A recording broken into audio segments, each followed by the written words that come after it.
Hello, Shrewdness. Welcome back to another episode. We're going to be covering all the sports tonight because we are set for NBA playoffs, NHL playoffs, baseball starting to take form. We're going to kind of cover all of those for you. And I think I want to start off by thanking all of those folks out there. Thank you for subscribing, following, and liking it. We're getting a lot of traction with our promo videos. We have now, I don't know if it's updated. We're updating to Facebook. You're like, Facebook? Are you going to MySpace next? I know. I got you. But we already got TikTok and X. That's right. So we're going back to the future because we realize kind of our crowd, they may not be 20. So we're going to try and hit up some of our own people. Or they might be. They might be 20. They might be 20. They might be. Now we got our kids not. on it. Yeah. So our kids are on Facebook because otherwise they can't see their pictures and their videos. That's right. You've now locked forever on Facebook, and now we can't ever leave the platform. Brilliant, Mark Zuckerberg. You have us for life. But we're going to start there. So I think we want to start with NHL playoffs. And I know there's one person down in Dallas kind of interested because he might go to a couple games. So Chisholm, we have the NHL. We're getting close. Final four, baby. So we are in the Final Four in the NHL. And I have to say, there's a couple things. There's one side of the bracket I find incredibly interesting and one side of the bracket that I find incredibly not interesting. I will say, listen, Blues fan to the core. So I got to say, I'm a Blues fan. I actually see, after watching Dallas eliminate Winnipeg, I thought, I feel like the Blues could have beaten Dallas. It would have been a really good series. But Dallas is playing really well. They had an incredibly exciting game to win in overtime. Overtime goal in NHL for a game clincher is always fun. Awesome. It just went nuts. And so now you've got Dallas and you've got Edmonton, which are two kind of sexy teams in the West. Teams that have some cachet. Well, Edmonton, ton of cachet, right? And for Canada, very exciting to have Edmonton in the Final Four. Dallas, though, is just a fun team to watch. If you're an NHL fan, they got a lot of talent and they're a lot of fun. Now, if you look at the East, well, the two teams everyone wanted, if the NHL was really honest, what they would have really liked to see would have been the exact opposite of what happened. Yeah, they'd want Toronto and you'd want the Capitals because you want Ovechkin. They wanted Toronto and they wanted Ovechkin, and that would have been a hell of an Eastern Conference final if you had those two teams. But instead, we got Carolina, Florida. The history, the prestige, the banners that hang from the roof. Actually, there are a couple banners, but still, we understand the point. But it's just kind of, it's like you got this real sexy series and then you got this other series. So, yeah. I feel like, those teams were 4 and 5 in the final standings in the East. So you didn't get the quote unquote best teams there. Right. And then that's what we talked about earlier, though, is that playoff hockey is fun. There's like parity 1 through 8 in both series. Literally, the 8 team was taking the top seed to the wire, i.e. the Blues, the Winnipeg. They had to blow a 2-goal lead. We already talked about that. Super sad. And with 1.9 seconds, whatever. I'm over it. I'm clearly over it. I'm not even thinking about it anymore. But regardless, so I think Winnipeg, got to be kind of disappointing for Winnipeg because I feel like Canada really was. Are you rooting for the Maple Leafs? I don't know. I guess in Toronto, we talked about that before too on a previous episode. They're the Yankees. Like Canada doesn't even like Toronto. No, it's the Yankees. Unless you're from Toronto, Toronto roots for Toronto. New York roots for New York. Yep. And then everyone else is rooting against them. But I think they would have liked Winnipeg, Edmonton. That would have been like Canada dream matchup series. For sure. For sure. Especially with Winnipeg coming off the best record in the NHL, all these expectations, and they played hard. It was a great series. Don't get me wrong; it was really good. But after watching the Blues almost dismantle them, and should have, I thought Dallas was going to win this one kind of easy because I just felt like Winnipeg gave all their last gasp and just survived to get it. And it kind of looked like that in this series. Dallas. It did. It was competitive, but not really. You know what I mean? Yeah. Like Dallas seemed to be in control most games, except I think there's one. I think 4-0 Winnipeg in game 4, I'm thinking back to it, right? Yeah. But that was the only one that wasn't close, or just pure I'll tell Dallas. you, but it is to your point, Dex. If you look at, I told you the 4 and 5 best records in the East. In the West, the 3 and 6 best records are the ones that made the finals. And to show you how much it is a momentum game, everyone had kind of like thought Dallas was dead and buried. They came into the playoffs. They had lost 7 in a row coming to the playoff, and it was like, oh boy, Wow. like what a time to crash and burn, right? Coming in hot, right? But they turned it around pretty quickly there against Colorado. They played a great series in that first series. I think Colorado is the better team of that series, but for all the overtime games going the other direction. I mean, Colorado, they were the better team. They looked better the whole game of every single game in that series for the most part. And Dallas just won. I'm like, how did you get here? That's right. Yeah, that's right. So I think once they got to the next series, right, they played well against Winnipeg again, but it was surprising. That's right. So I think that Dallas-Edmonton series is going to be a blast. I'm really looking forward to watching that series, and I'm very, very interested in seeing highlights from the other series. Whatever clips so give the East a chance. I was looking back at a summary of those games, and both of those teams are scoring at will. You're right. There was a lot of those games that were 6-goal games from one team. You're right. And a couple others with 5 goals. Like it's going to be like 6-5 and 4-3 and stuff. I agree. You're right. It will be a good series. I mean, it's a final series in the NHL playoffs. So it's gonna be a good highlights series at the least. Yeah, right. It'll be a lot of highlights. It's just not. You don't have the star power. No, and the history that you have in the other series. But what I like about it though is you do have the returning champs. So defending champs are there with Florida, who again we mocked last year, the vaunted Florida series for the Cup. That we know everybody in the cities of Florida that had the teams were watching. But Tkachuk's interesting. He's fun, right? But what I found interesting, though, and here's what you got to give him props, is Florida went in and beat down Toronto in Game 7 in Toronto. Yeah. I mean, they beat their ass. They went up there on the road in Game 7 and just thunder punched them. Said, no, we're going to go ahead and take this series. Thanks for coming. We'll go fishing, man. We're going to go keep playing hockey. So I got to give Florida credit where it's due. And apparently, I didn't know that coach. Apparently, he's undefeated in Game 7s, which I think is the same for that Dallas coach, who also doesn't seem to lose Game 7s. Right. So that's right. That'd be kind of fun for Dallas, Florida to get to a Game 7 in the Stanley Cup Finals. Somebody's got to lose. That's right. Somebody's got to. In those last 4 games, they outscored the Maple Leafs 14-4. If I'm doing my math right. Holy cow! Yeah. I think you're right. And 14-4 in games 4, 5, 6, and 7. That's crazy. That is impressive. Yeah. I'm shocked by that stat, actually. You're right, though. Florida, Tkachuk is a fun player. They have a little more star power on the Florida side. Carolina is one of those teams that if you're not an NHL fan, you're going to turn on, you're going to go, who are these guys? I haven't heard of any of these guys. Yes. But who they are is just a really good team. They play really good team hockey. They don't make stupid mistakes. They don't take stupid penalties. And as a result, they're in the finals. So, I mean, they're a really good team. Not the sexiest team, but NHL is, if I am czar of the NHL and I want my dream series, I mean, the West is pretty good. Yeah, either way. I probably want Edmonton. Florida versus probably Edmonton. Florida-Edmonton is probably what I want out of my outcome here on the NHL. So I think, Carolina, to go back to your reference there, so there's the teams like in baseball, Tampa Bay and the Athletics. Yeah. Generally, I mean, Athletics not so much recently, but you know what I mean, back in the day, they just kept going to the playoffs with a bunch of scabs and retreads and just value, just moneyballed their way into the playoffs. Totally. Like, who the bunch of hell potatoes. are these guys? Yeah.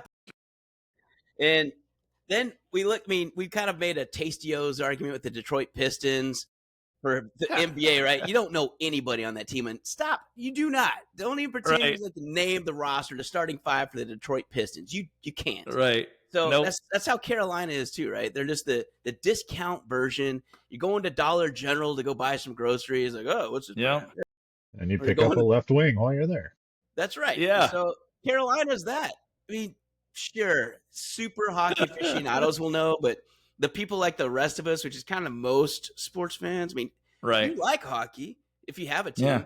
but you really Yeah. don't pay attention to hockey until the playoffs. Like Right. deep vested interest, because that's when it's That's really right. fun. That's when it's really Yeah. fun. That's Yep. right. And So you that's- got kids and a life and a job, and that's why the Shrewdness is here to give you all this incredible information that you may not have time to dig into on your own. So we're going to give you that just half level deeper, not super deep by any means, but a No. half level deeper than what you know. We know just a little bit more than you. That's Yep. it. We don't have a life.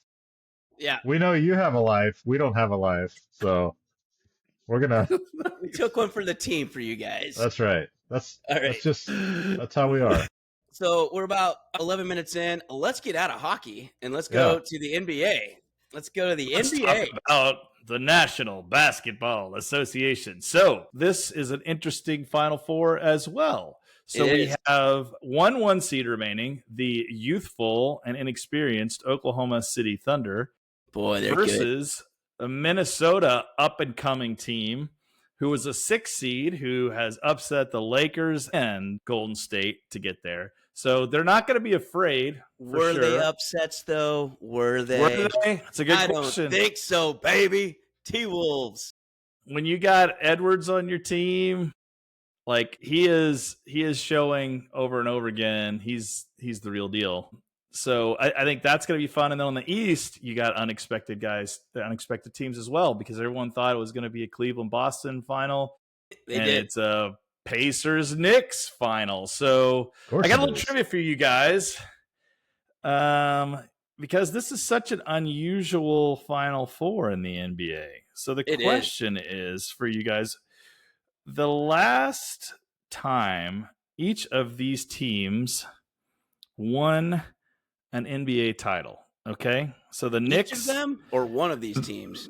Well, in any of the above. Let's do any of the above. So we've got Pacers, Timberwolves, the Thunder / Sonics. Don't forget, they were the Supersonics before they were the Thunder.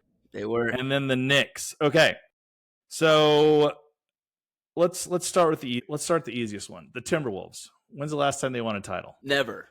Next. Exactly. Never have. No, but so, no titles. I don't know if they ever even made a finals. Western Conference Finals is as far as they've gone, because I think you're right. There, and that was the one time he got there. Then he had to go to Boston to win it all. So I know there's I don't think they've ever made the finals even. Nope. Okay, the Pacers. What do you think? Just give me decades. How about decades? Did Reggie Miller never win one back in the day? And Chris Mullins? I would have guessed like they in the had 90s. Maybe. God, I don't know if they did, though, because Jordan was in the way. Got to remember, Michael Jordan was playing then. I know. That's what I'm saying. I was like, he got in the way and screwed everybody. It's like Brady screwing everybody in NFL for 2 decades. Totally. Just getting in the way. All right, so I'll say never. And Pruitt is correct. The Pacers, the Indiana Pacers of the Indiana basketball state, have never won the NBA Finals. So now let's go with the Thunder. I know that's Sonics. I think that's 0 as well, because I don't think Seattle ever won. And then they went to Oklahoma City, and then Kevin Durant and Westbrook took them to the finals. And I think they lost a lead.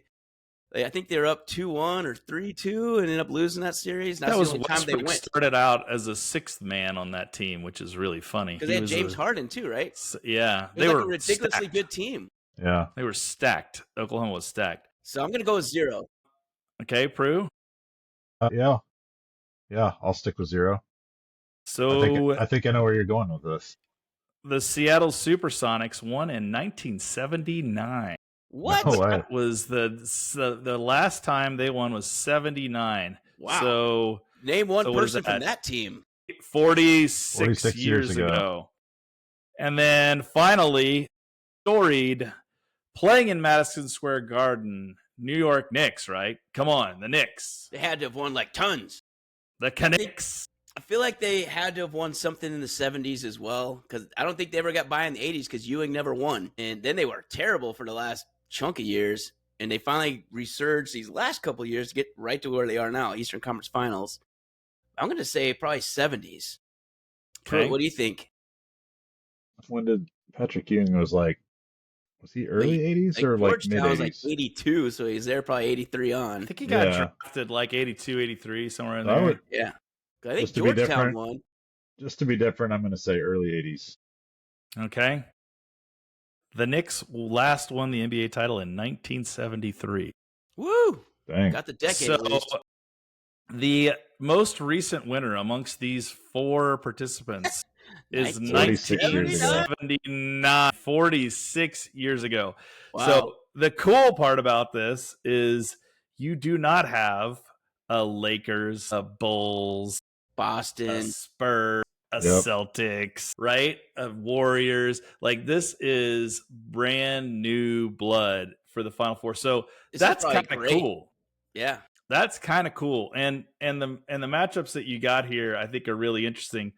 The East is interesting because when I think of Knicks Pacers, I think of those old Knicks teams versus Reggie Miller and Chris Mullins. Like those were great rivalry series back in the day. So yeah, was it John Starks? Who is John Starks and Ewing, right? Starks we played and Ewing. Absolutely. NBA Jam, one of the best games ever. He's on fire. You're just launching balls.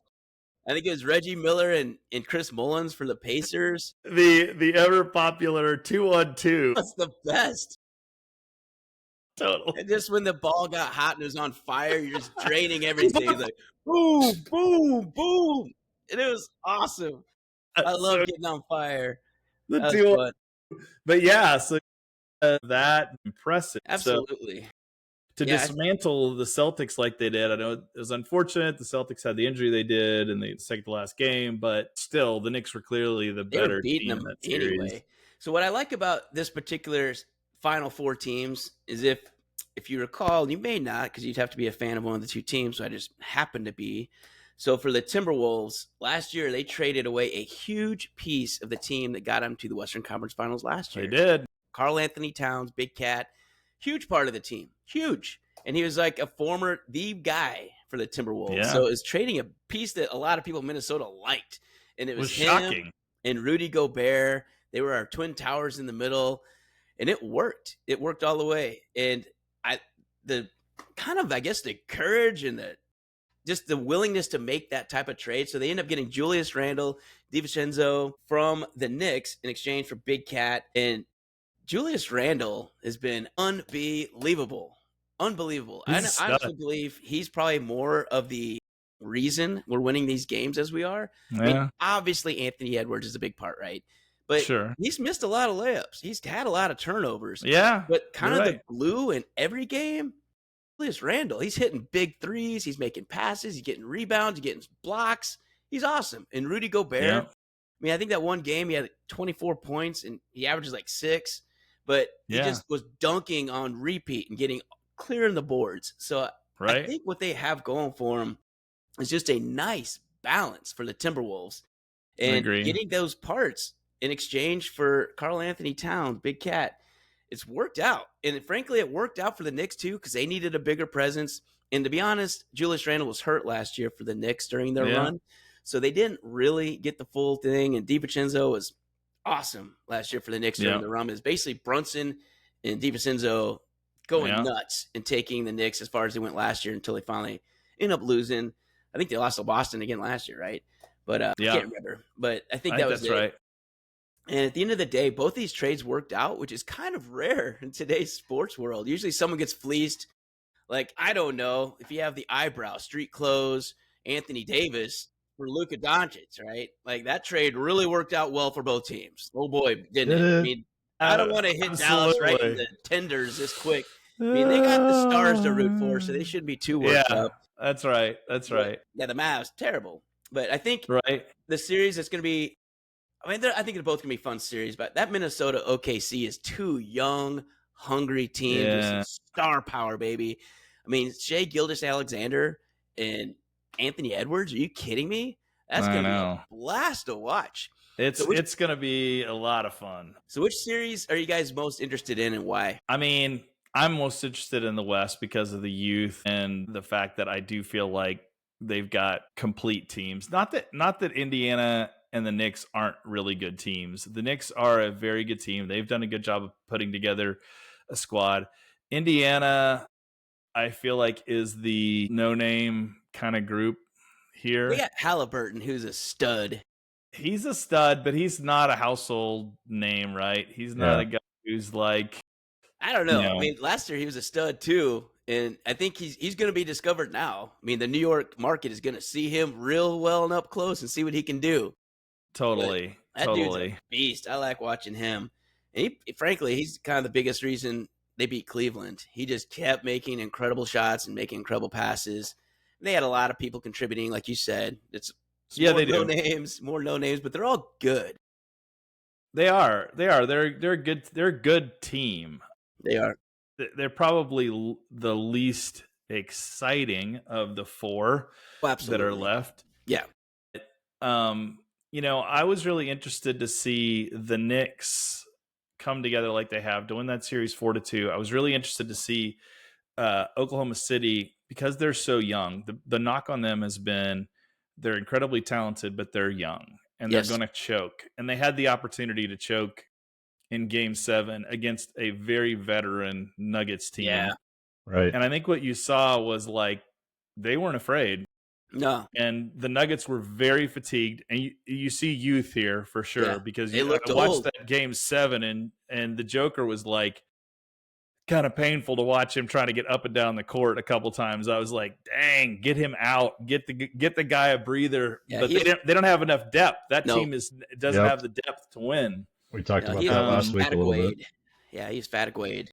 So you've got a young team now that thinks they can do it, but they're going against another young team that thinks they could do it, right? So that's what's going to be fun, and I think both of them have the star power to make that a super series. The other series, though, I'll watch. It'll be a really good series, competitive. I think my Dex is going to, well, you know what? I think for NBA, if I'm the NBA czar in this case, I want the Knicks because they are like a classic team that hasn't won in forever and the biggest market, obviously. So you want that.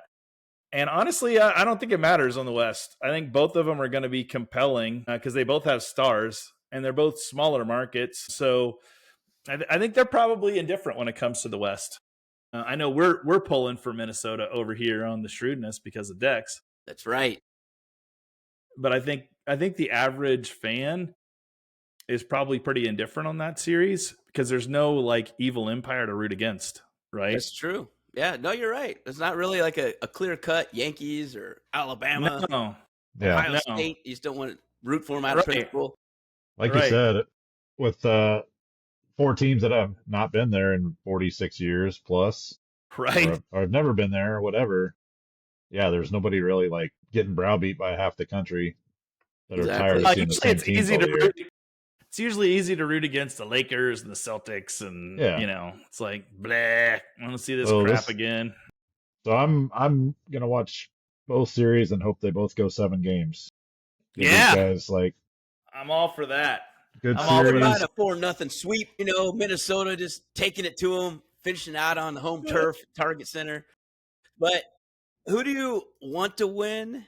Minnesota, obviously. But who do you think's going to win these series, boys? Who do you think's going to be there for the finals? I understand NBA czar wants certain people, but who do you think's actually going to win these series? Prue, I'll let you go first. I'm seriously like, I think it's a coin flip. Okay. Anyway, I don't know. I don't watch them closely enough to like have a strong opinion on who's got the stronger team. Like we said, you got 2 youthful teams in the West and 2 kind of veteran teams who are kind of no names, not superstars. So it's like an even matchup on both cases, which is why I think it could go 7 games both. Yeah. Well, I could tell you who. I was just going to ask you. I bet Vegas has their picks. I haven't looked. My guess is it's the Knicks and OKC is my guess of who the favorite for the series is. OKC is probably favored. So You're correct in both of those. Now, what I am a little shocked by, so the East is fairly close. So the Knicks to win the series is minus 160. Okay. Indiana plus 135. So, they think that's going to be a pretty even series. I'm a little shocked that Dex, this isn't good for you, but I'm a little shocked at how lopsided they expect If it's more than the that, other that series. is It kind might of be time to ridiculous. place a bet because Yeah, Minnesota's because we have hot.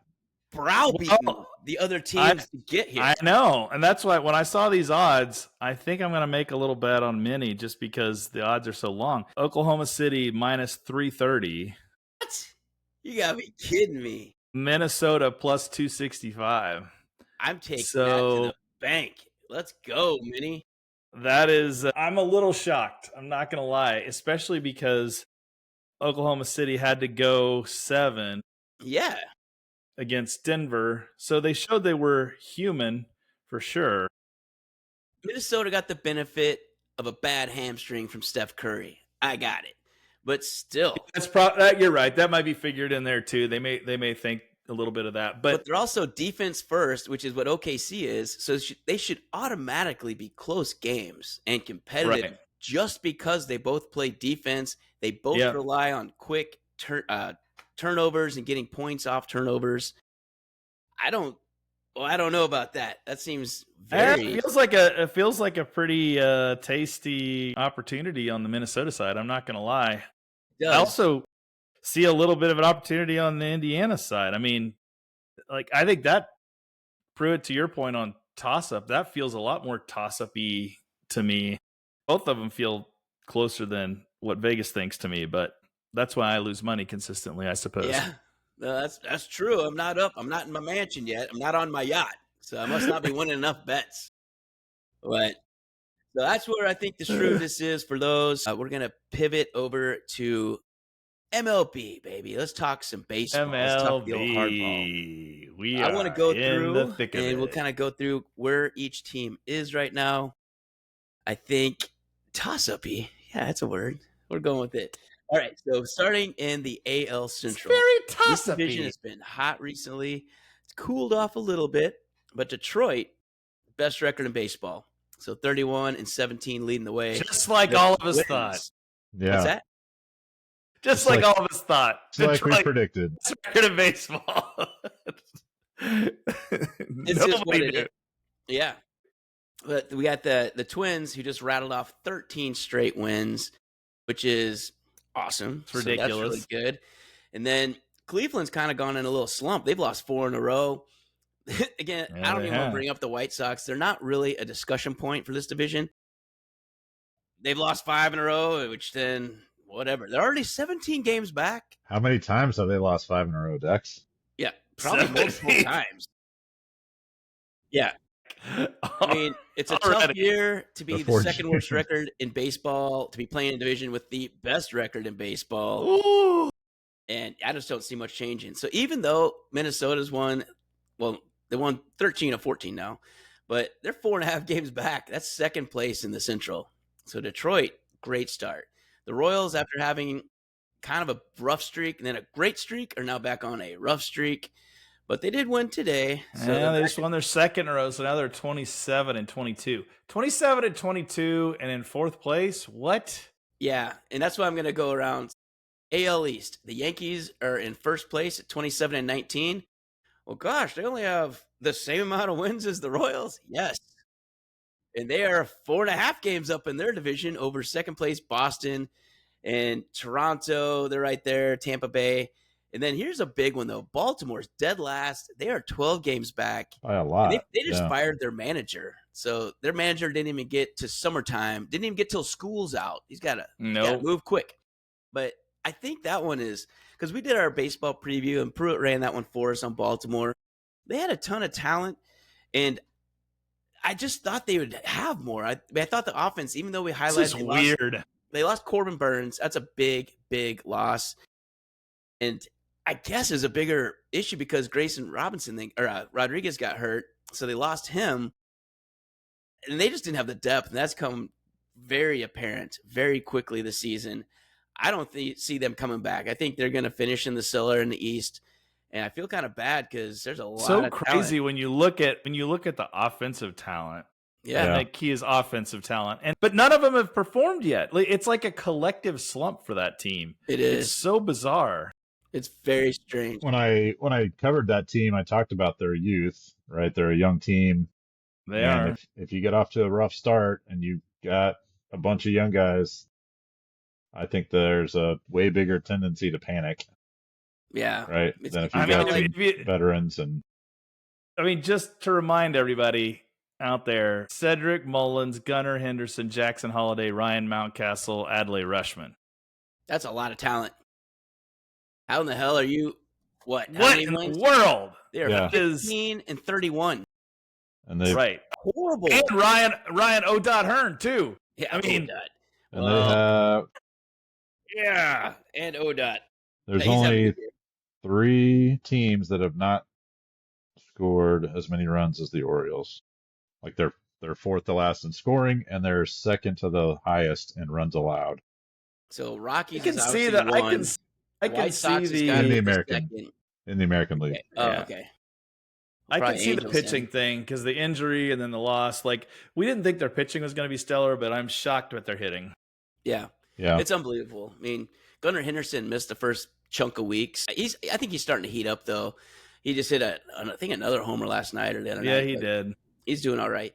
The AL West, so my favorite pig race division, they just keep snorting around and getting stuck in the chute. I mean, this division is 27 and 19. So Seattle, again, another 27 team like the Royals, leading a division where the Royals are fourth. Yep. So it's just I don't know. The Central is going to be putting playoff teams in. I hope all these teams can get in there, to include our beloved Royals. Houston, 25 and 22. They're 2.5 games back. They actually took a couple from the Royals. It kind of starts putting them on their skid last weekend. Texas is there. And for Texas fans out there, Jacob deGrom, still looking good, still vertical. He might make He it to hasn't hurt June, anything yet. He hasn't Yeah. hurt anything yet. which is kind of awesome. And then Nate Eovaldi for you Right. guys has been incredible. Nate Eovaldi, Yeah. we'll talk about that when we He kind really of go on has. individual players. The Athletics are doing what we thought a permanent road team would do. Kind of Yeah. struggling. They're going to finish around 70 wins at best. It's just what's Yeah, up. Sacramento, better- Oakland, Las Vegas A's. Yeah. they still have a better road record than they do a home record. Well, they're road wins and they're road wins. And then we have the Angels. So even the last pig in the race is still 20 and 25. So 6.5 games separates that whole division. Like we said earlier, Baltimore's 12 back, the White Sox 17. Not bad. So it's kind of it's just a squishy. I still think Seattle's going to pull away. So once they get George Kirby and Logan Gilbert back, they're just going to run away. You're adding. Kirby struggled in the minors. I'm shocked his rehabs have not been good, but he's probably Kirby. He'll throwing be fine. only 2-seam fastballs. I'm just not too something worried like about that. it. Yeah. He said he's ready to come back, and if he was getting shelled and had any worries, he's like, I better do one more start. I mean, I'm not worried about him at all. And plus, he probably just wants to hang out with Matt Cronin a little bit more. So That's right. He likes hanging out with Cousin. So That's he right. might want one more start in Tacoma. We'll see what happens. All right, so let's go over to the National League. So National League East, Philly and the Mets are battling at the top of that. But look who's coming. Them Bravos. Mm-hmm. You're like, what about the Bravos, Dex? Why are you saying that?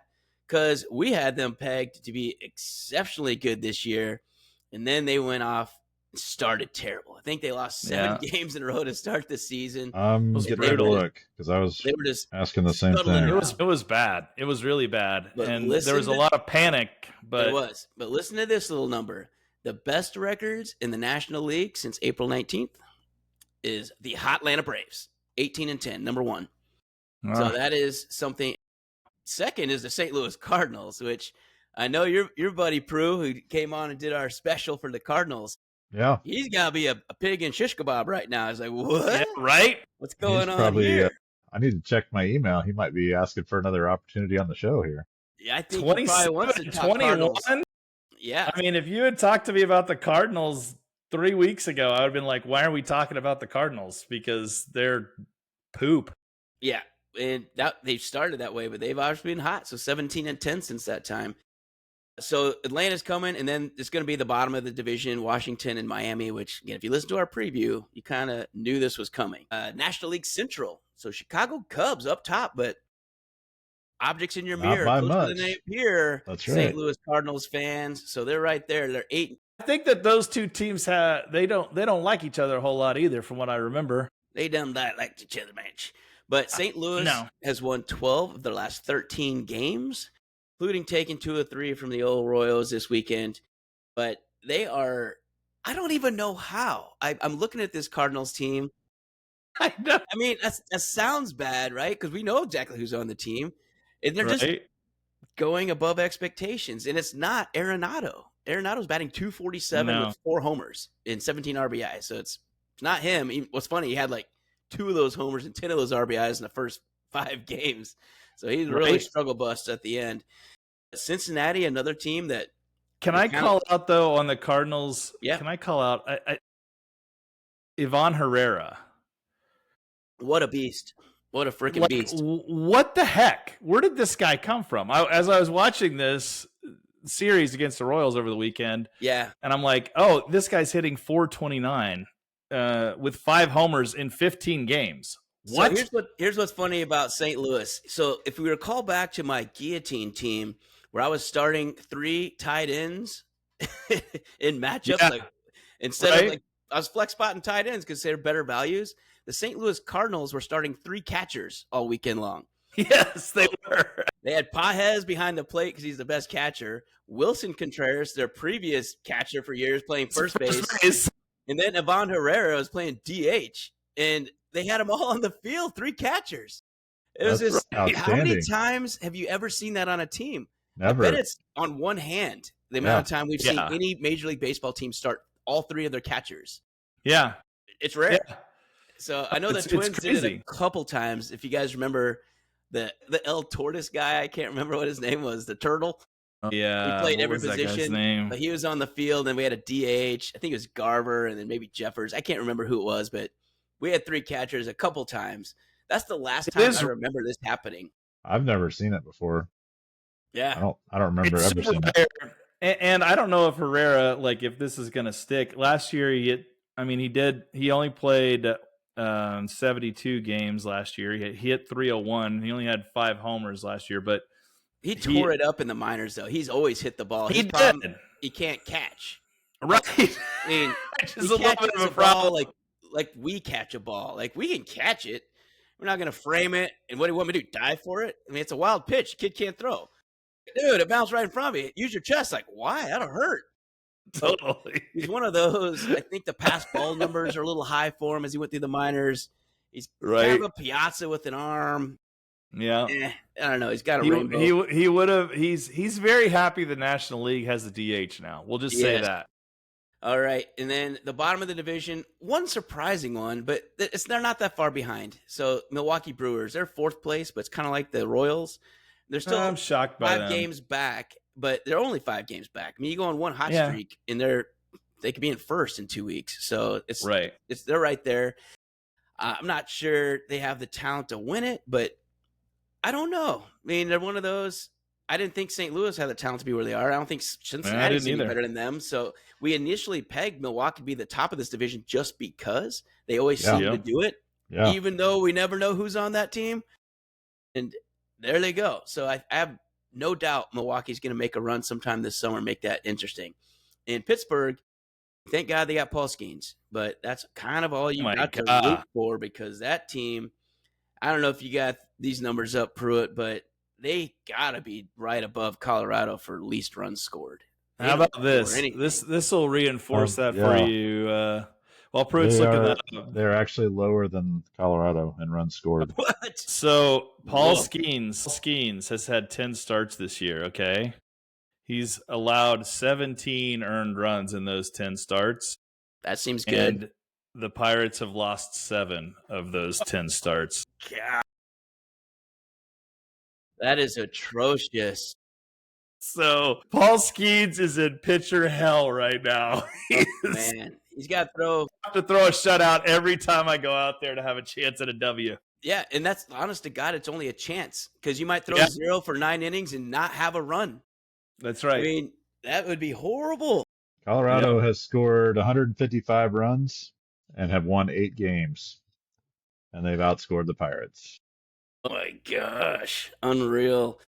So Pirates let's have go to the scored West. 142 runs in And 48 games. yeah, That's just disgusting. which is under 3, right?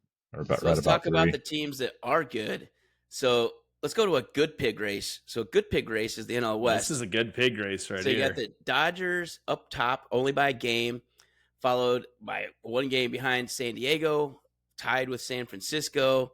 And then Arizona, it's still 3 games over 500. They're 25 and 22, and like how 4 games behind. What's going on here? Arizona's the Royals. Arizona's is. the Royals in this game. Yeah, It is, and so I don't really know how that division is going to settle out. I still think the Dodgers have too much talent, and I want to give a little golf clap. I agree. Good job coming back, Clayton Kershaw on Saturday. Yeah. He's just one of those icons in baseball. You just want to see him have one more good run. And I'm glad he's been winning some rings lately, but he hasn't really been a main part of it, which kind of sucks. When he was absolutely elite, they could never get over the top, really. And, Right. I mean, the COVID year got you. He got one. It's kind of a fake one. It's different. I think those teams will be really fun. San Francisco's the biggest surprise for sure. We had them pegged at 4, right ahead of Colorado. I mean, a ways ahead of Colorado because Colorado's god-awful. But that's kind of where we stand right now as we are entering the latter part of May. So, most surprising to you guys out of those teams? If there is one that stands out super surprising. I'm super I shouldn't be. I'm super surprised at Detroit. Yeah. Like I felt like that was a team that got a hot streak at the end of last year and kind of rode an arm and everything had to happen right. They're just a freaking good team. They are. Like it's time that we all just give some props. Like they have a 80 run differential, 31 and 17. Like there's no way I would have ever projected this for Detroit, given their lineup, given their staff. There's just no way. So I'm shocked by them. Yeah, on the good side. Incredible. Yeah. They're phenomenal. I am very, very shocked, as I mentioned before, at Baltimore being as bad as they are. Same. Like 15 and 31, like that. There's no way. If I had a Strato team that had that lineup card, I would be so pissed that we were 15 and 31 because like it just shouldn't happen. Yeah. You definitely shouldn't be getting beat by, Boston and Toronto and, like, come on. Just repeatedly too. I mean, is that close? Yeah. What about you? What's surprising? So no additional surprises in the American League. Yeah. Those are my two obvious ones too. Same.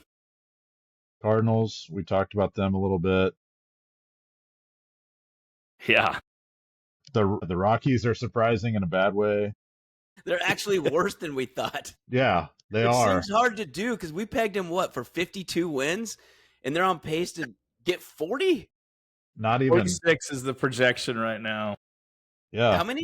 46 may have been the beginning of the season projection. I think that may have been the beginning of the season. No, they're on pace.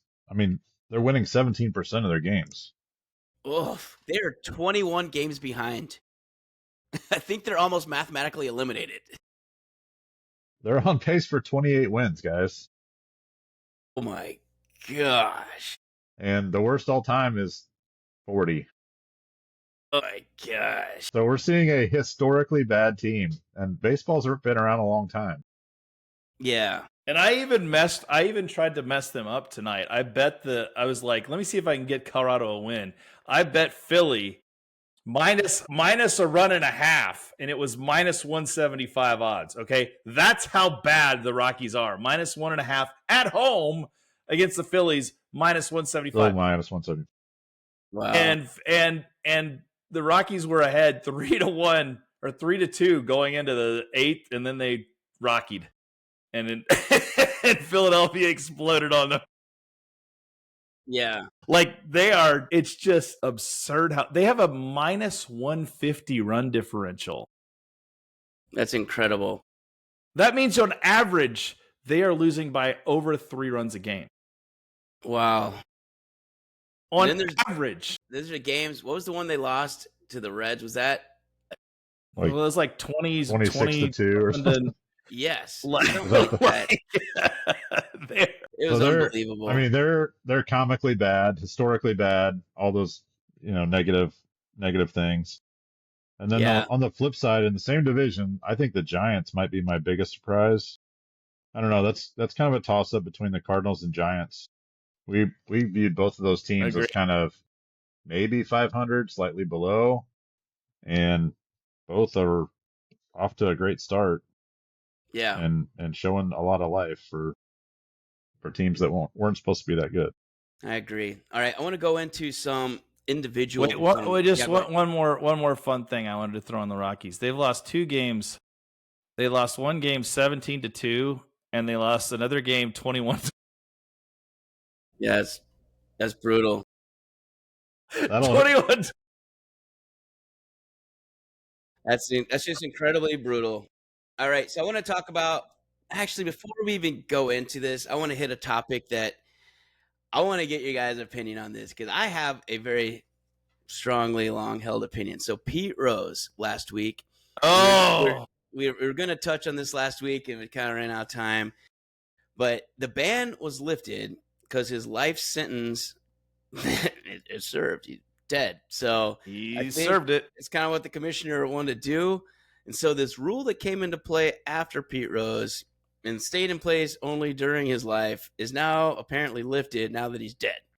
So it essentially allows people who broke the sacred rule of no betting on the game. Really, the only thing you can't do to get banned from the Hall of Fame. Now that door is open. And with it, I think Pandora's box is just open, and all these writers better look themselves in the mirror because the Hall of Fame is supposed to be, in its essence, the ability to tell the story of baseball through the ages. Good, bad, or ugly, right? And if a player is good enough to be in there and needs to be talked about to be part of the fabric of baseball, who I don't know, Barry Bonds, let's just start there, Mark McGuire, and everybody knows Shoeless Joe is not just from the movie. His stats were really good back in the day. Pete Rose, the hit leader. The door's open for all these guys now. Right. What do you think about that? And either one, I'll go into my thoughts later. Probably Prue, giving it away a little bit. I'll let you go first, Prue. Thanks. Or do you want me to? I can jump in, or you can jump in. Well, if you had a heads up that you're going to talk about it tonight, no, but I have a take. I've been thinking about this, so give me a minute to think about it. Go ahead. Okay. What's your take, Chiz? So my take is, number one, I'm super sad that Pete Rose didn't get to experience this. Yeah. Because listen, he may have done some bad things. He may have bet on the game. I don't know. There was debate on whether or not he bet on games involving the Reds or other games. I heard he just always bet them to win. So where's the harm in that? Right. So there's some debate on that. But here's the deal. This is going to sound bad. I don't care. I don't care because I isolate Pete Rose, the player, from Pete Rose post-player career. And there's no evidence whatsoever that Pete Rose bet during his career when he was a playing player. And his stats speak for themselves. So there are a lot of bad dudes that have done a lot of bad stuff. Ty Cobb is evidently the biggest jerk in the whole world. Yeah. I'm being as kind as I can be. Barry Bonds is a massive jerk. There's a lot of jerks in the game and a lot of bad people. Pete Rose, growing up, was like one of the guys you modeled yourself after when it came to like hustle and putting everything in the game. And he never shortchanged the game he was playing in. I can 100% say that. Yeah. So I felt like this was a slap in the face post-death to Pete Rose because, they waited until he was not able to appreciate it and enjoy it, which is what they said they were going to do all along. I was very fortunate when I was in graduate school. I had a lunch with Bud Selig. Remember the past commissioner of baseball, Bud Selig. And it was me, 4 other people, and Bud Selig. And we got to have like a Q&A with him. And I asked, of course you did, will you ever let Pete Rose in the Hall of Fame? And he said, as long as I am alive, Pete Rose will never go into the Hall of Fame. That was his quote. He felt like the whole thing with Pete Rose brought about Bart Giamatti's illness and death, the stress of dealing with that. Bart Giamatti was a really good friend of his. He kind of held Pete Rose personally responsible for the end of his life. Wow. And he made it real clear that he would have no part of Pete Rose. And I think that's kind of been the passed down feeling now, is like, hey, each commissioner has passed this down, is like, hey, he did us wrong, he did us dirty, and we're not going to let him in. And to let him in now, I felt like it was a final slap in the face. I'm glad. Should he still be banned? Where are you at? Should he be in or not? No, he should be in. I just think that the timing is a big F you. Yeah. Like, we'll let you in so you can enjoy it and you can't appreciate that people loved you and loved what you did for the game. I'm super excited that he's going in, though, because to your point, Dex, like the Black Sox, Shoeless Joe, Pete, Barry, Roger Clemens. Yep. All of these guys, Sammy Sosa, all these guys are. Yep. These guys. Come on, are we really gonna pretend like they didn't play for 20 years? You know, they're not a part of the game. Like the one thing that Bagwell. I don't know if you guys remember Bagwell, Jeff Bagwell. Pipes. No, Ken Caminetti. Crazy as crap Caminetti, right? When he retired, he went on this tour where he was like spilling the tea on everything. And what he said was right during that time. He's like, everyone was using. He was like, 80% of the league was using. So it's BS. It's BS to say, hey, we're not going to count these things. We're going to punish these people who were using that we found out about, because the other guys were using too. They just weren't doing as good. And so, like, they weren't doing as good, and so they didn't get caught. So at the end of the day, like, let's call it what it is. Yeah, you still have to hit the ball and throw strikes. And that was kind of what always the thing was. Like, you're not going to hit an extra 100 feet on your ball. Mark McGwire wasn't hitting balls into the upper deck because he was on whatever the hell he was on. You still had to tattoo a 90-mile-an-hour fastball. You still got to square it up, right? Exactly. And Barry Bonds, same thing. And you know where it was most prevalent?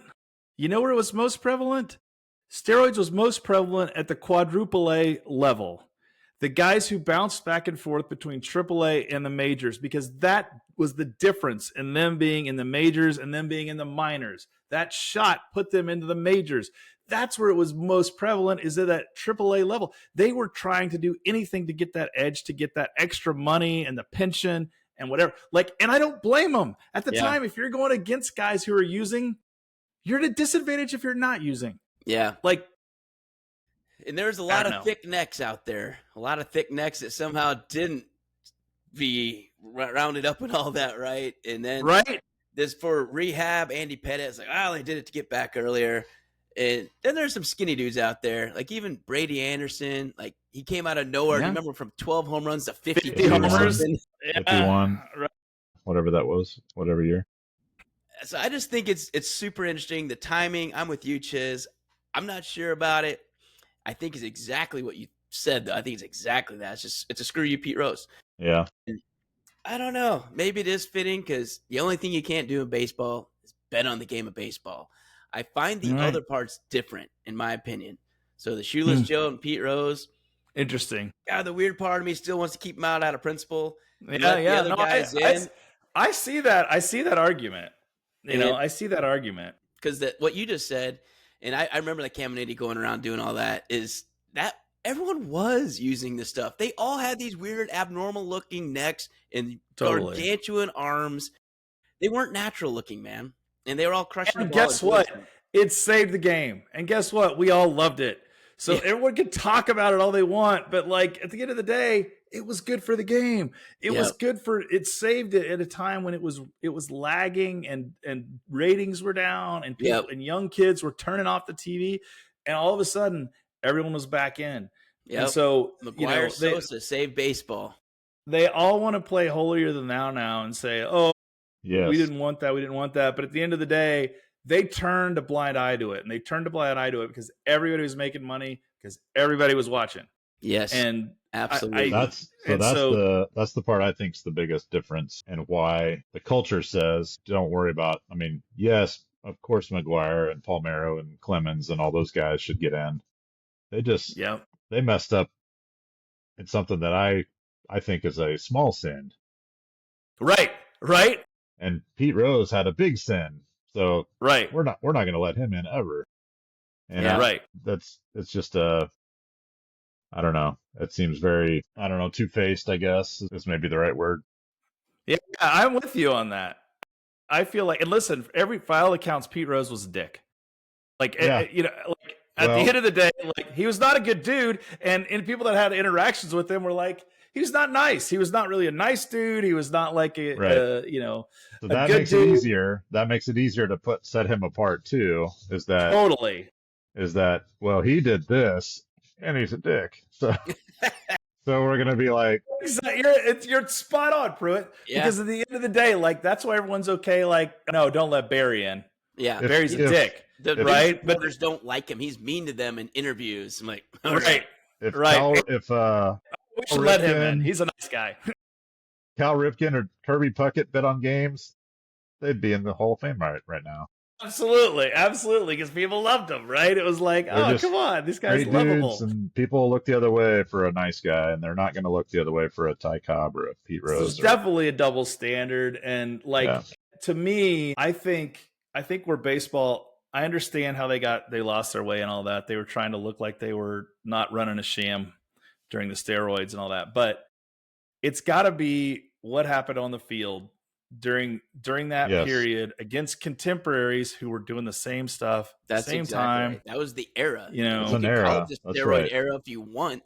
I mean, fine. Go back. I mean, look what's happening now. Put an asterisk on it. I don't care. Put an asterisk. Hey, people were all using steroids. Fine. I don't care. We all knew it. And maybe you don't call it the overarching record. Maybe what Bonds did wasn't the defining record. The only unfortunate part about it is it did taint a lot of things that are hallowed in baseball, because numbers are hallowed in baseball. Yep. And now they're artificial. Now you can't tell. Like people say, what's the all-time home run record? And there's debate. Well, I think it's this guy. I think it's this guy. I think it's this guy. Yeah, and the season record too, right? So yeah, I mean, hell, does Aaron Judge have it now? Right. I don't know. Is Aaron Judge the home run king? Maybe he is. I don't know. Yeah. So that's the only thing that's unfortunate about how it all went down. But when it gets to Pete Rose, I still separate Pete Rose on the field and Pete Rose as a manager. And if I'm voting as Pete Rose as a manager, I'm not letting him in. He wasn't a great manager, and obviously he was doing shady stuff on the side. Yeah, man, as Pete Rose is a player, big red machine. He's got to be in there. He's got to be in. Like, it's absurd to me. It's a guy who was one of the faces of your game. Yeah, and to say like now I'm still gonna hot take and say he shouldn't be in. I don't care. I think it's a bet on the game. Only thing you can't do, Pete, bet on everybody else. Just bet on all other sport. Just don't bet your own GD team. I do not care if you're betting them to win. I don't even care. I will not even dispute you. I will not even debate you on it. I think it's a valid take for sure. Yeah. Like I appreciate that people have that take, because here's the thing that I've heard, the argument that is very true. People say, well, he only bet on the Reds to win. Okay. Well, what about the games he didn't bet on the Reds to win? Yeah. Where is that at? Like, do you ever think maybe there's a reason he didn't bet on the Reds to win that game? Right? Like, you're pulling the strings and you're like, I'm not saying he did it. I'm just saying when you bet on them, if you're not betting on them every game, there's back channels, ways to get money when you're not betting on a game. Very good point. That's what I'm saying. Yeah, I don't know. That's where I stand on that. So I think we'll wrap that part up. I want to go into just some individual performances. So speaking of Judge, maybe he is the home run king. Maybe when all is said and done, might be. What do you have, 62 that season? Yeah, I think that's right. Regardless, this kid is on pace for Triple Crown. He has this minute, still hitting 400. As I look at the stats, 401 with a 490 on base, a 1241 OPS. He's now second in home runs because Shohei Ohtani went past him by 1. But he's second with 15 home runs. He has 41 RBIs. I think some random Flores guy had 8 RBIs the other night and passed him by 1.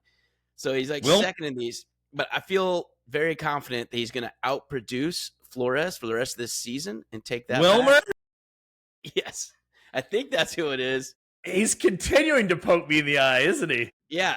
Let me double check. Yes, Wilmer Flores, DH San Francisco, who we ridiculed and mocked during our preview, is sitting there with 10 home runs and 42 RBIs. How do you do that with 257 average? Yeah, I mean, he's I don't clutch. know. That's clutch positive. Yeah, yes. I mean, a grand slam helps, and Wilmer has 42 hits and 42 RBIs. That's hard to do. That's a pretty good ratio. Yeah. That's pretty good. 25% of his hits have left the yard, so that's also helpful. Yeah, that helps too. Aaron Judge has 71 hits. The second best hitter in the major leagues has 60. He has an 11-hit lead. Yeah. And that's stupid. Shohei Ohtani is also another one who's completely heated up. I think over his last chunk of games, yeah, he is 23 for 49 or something ridiculous. And like I said, he's already up. He's leading the league with 17 home runs right now. And miraculously, he's up to 31 RBIs. So I know we're going to have Shohei RBI watch because he was going at a 1-to-1 pace for all of April. I think end of May even. He was like 6 home runs and 9 RBIs a couple weeks ago. And now he's 17 home runs and 31 RBIs just like that. So he is on pace for, I mean, as of Wednesday, so I'm a couple days behind now, but he was on pace for a 47-47 season as of Wednesday. But he's since then hit 4 home runs in 5 games or something like that in a week. But he stopped stealing bases because he kept going around all the bases on each hit. Yeah, it's hard to steal when you hit home runs. Yeah, it's like, I'm all the way back home again. I mean, what's going on? That's the only bad thing about home runs. It's hard to steal. So I figured out why he's knocking in all the runs all of a sudden. What's that, for Wilmer? No, for Shohei. Because Tommy Edman then had 8 home runs in the first 3 weeks of the season. Yeah. hasn't hit one since. Yeah. Yes. Yeah. That makes sense. Stop clearing the orders, not clearing the bases. Right. All right. I want to hit a couple more things. Can you point out something too on Shohei, that he's got that number of RBIs and he hits in the 1 slot? Yes, the leadoff hitter. Yeah. So he's knocking in the bottom of the order, ridiculous. Which is not batting that well. So when they accidentally get on, he knocks him in. So other ones I want to highlight is that have been just kind of taken off is Byron Buxton was, now I've got to give the other part of it, but Byron Buxton was tearing the cover off the ball, jacking home runs left and right. And then he makes a phenomenal play by running into his teammate, Carlos Correa. And as we continually mention for the Twins, all they have to do is stay healthy. Royce Lewis actually came back. We're like, yeah, and he started off slow. I'm like, it's all right. As long as we got 3 of them in the lineup, 2 of these guys are going to be doing well. Now Buxton and Correa are both on the 7-day concussion IL, knocked themselves out on a play that Buxton held onto the ball. And he actually stayed in for the rest of the inning, but then he came out the next inning. And then 2 days later, IL for concussion. So, hey, we're down 2 of our 3 best players again. And they somehow won 13 games. Is this the time in the podcast when I remind everyone that Byron Buxton has only played over 100 games 2 years in his career? Man, I can't remember what our bet was. 10 years, and he's played over 100 games, 2 of them. What was our bet? 100 games for Buxton or like something else? There's 100 or something else, but we'll have to go back and look at our Twins episode. Oh, yeah, what was it?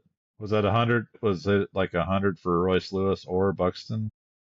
There's 162 games in a season. I don't know. We'll have to go back and check that clip, but yeah. Anyway. Byron Buxton has played 46, 92, 140, 28, 87, 39, 61, 92, 85, 102. But he's already at 50 for this season, so that's good. So he's done. 40. He's not done. 7 days. So he's fine. He's already booked his trip. He's already on a plane to Cancun, man. Peace out. Right. I put in my 40. So I want to do a couple extra interesting players. They're doing awesome, and some of them aren't surprising at all. So Manny Machado over the last chunk of games, batting .565, 4 doubles, 8 runs, 3 walks. Robbie Ray, who came back from the dead, 5-0 start for San Francisco. So he's a big reason why they're doing what they're doing. Trent Grisham. Tonight, by the way, Robbie Ray shut out the Royals for 7 innings tonight.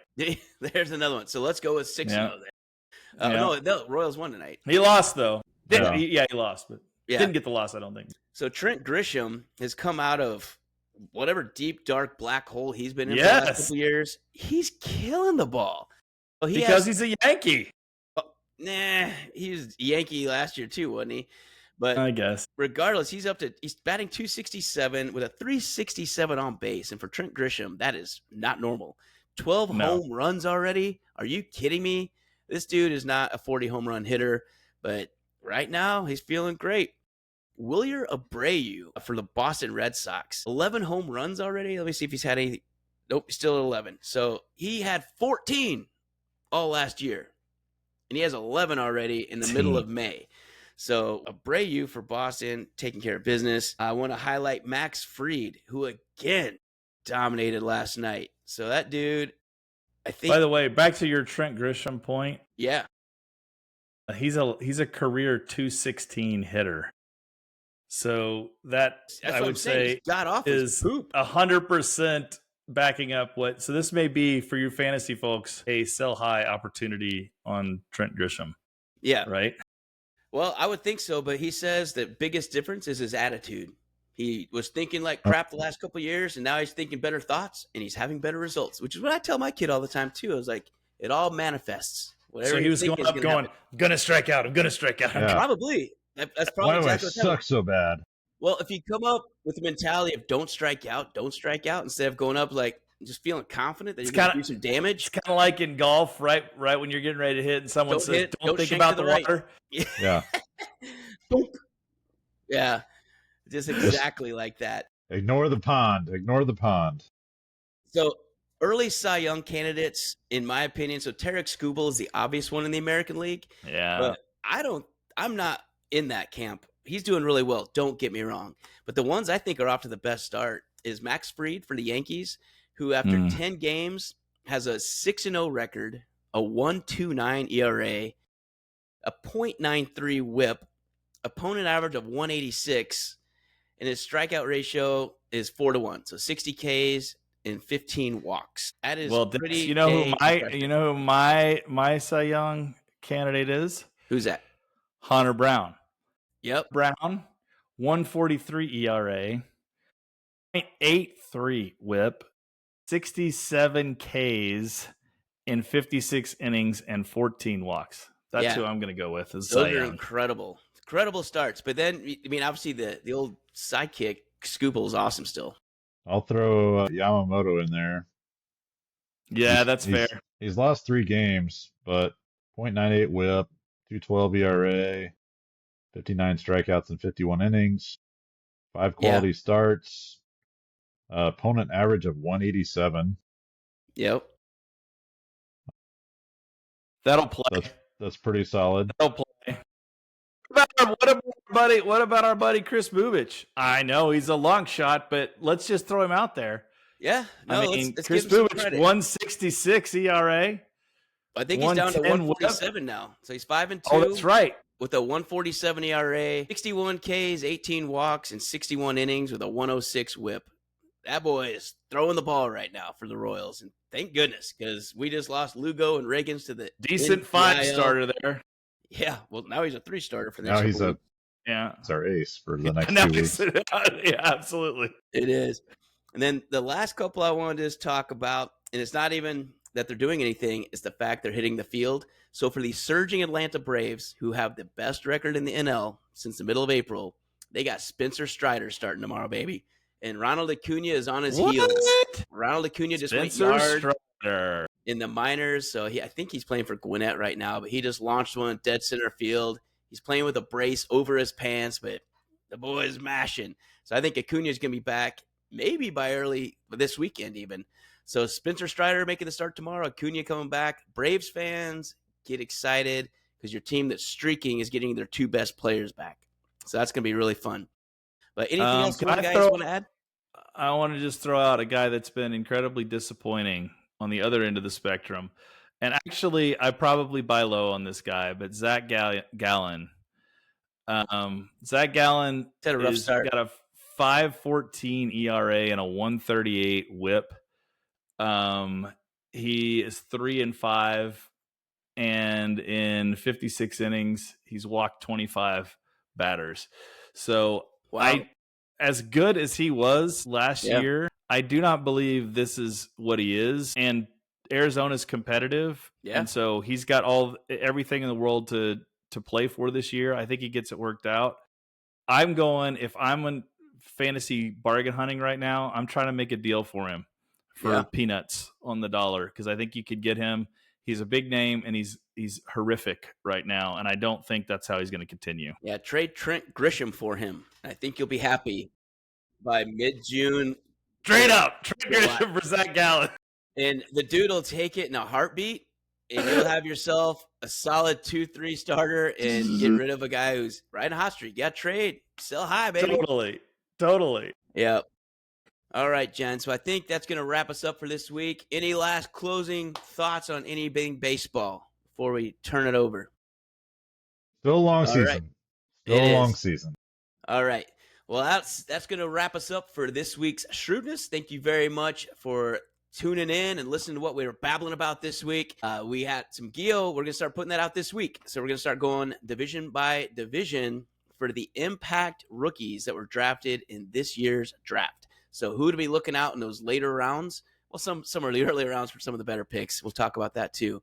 But be on the lookout for our guillotine episodes starting this week. And in the meantime, thank you, Scott Morrison, for the intro, outro music. Absolutely. Thank you again to all of our folks tuning in and listening to us. We appreciate the support and love you're showing us. We'll keep on giving it back to you every single week. But in the meantime, till next week, stay shrewd. Stay shrewd.